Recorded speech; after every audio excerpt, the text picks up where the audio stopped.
Okay, let me ask you something that might sound obvious but is actually kinda mind-blowing. When's the last time you did just one thing without your brain scrambling to juggle 3 other tasks? I'm willing to bet it's been a while. And if you're in your 40s like me, that scramble might feel like a full-time job. But here's the twist.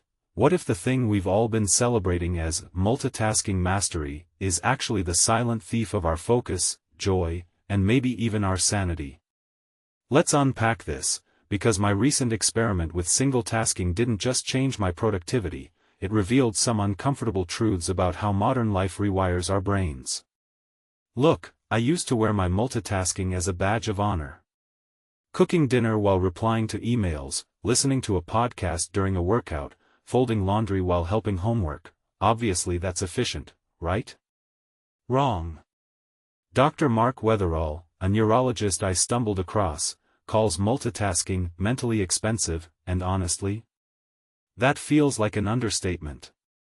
Here's the kicker: when we switch tasks constantly, our brains aren't actually multitasking, they're frantically context-switching, draining our cognitive fuel at a terrifying rate. And the older we get, that fuel becomes harder to replenish. Wait, why does turning 40 make this worse? Well, think about the average midlife chaos: careers, parenting, aging parents, hormonal shifts, sleep that's more broken than a jigsaw puzzle. Suddenly, the habit stacking we glorified in our 30s becomes a house of cards. But here's what fascinated me: Weatherall points out that external factors like anxiety and hormonal changes don't just make multitasking harder, they fundamentally alter our brain's architecture for focus. It's not laziness or poor time management. It's biology. And that changes everything. So I tried single tasking.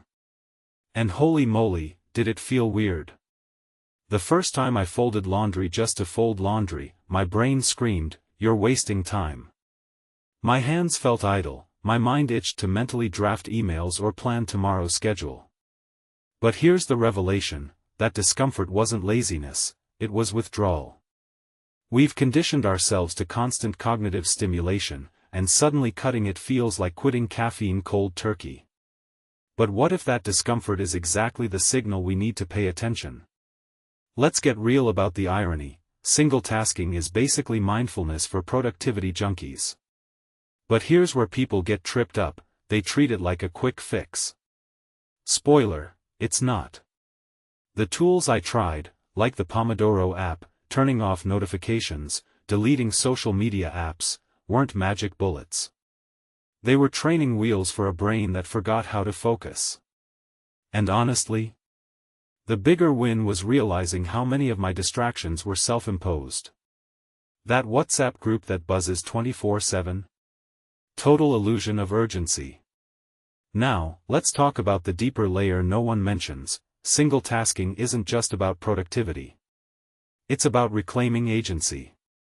When I started Pilates, yes, the hipster workout everyone loves, it wasn't just physical. The mind-body connection forced me to exist in the moment. Same with those functional mushroom supplements, lion's mane, chaga, all that. They weren't magic potions, they were reminders that focus starts with how we fuel our brains. And let's not even get started on sleep tech. If you think an 8-sleep pod can fix your focus, you're missing the point. But it does highlight how foundational rest is for cognitive clarity. Here's my biggest takeaway: single tasking isn't a productivity hack. It's a rebellion. Against a culture that equates busyness with worth. Against the myth that women in their 40s should be able to spin infinite plates without breaking a sweat. And honestly, it's made me question why we glorify this chaos in the first place. What if the real superpower isn't doing more, but choosing to do less, with intention? I'll leave you with this: try it tomorrow. Pick one task. Just one. And see how long your brain lets you stay there before screaming for more stimulation.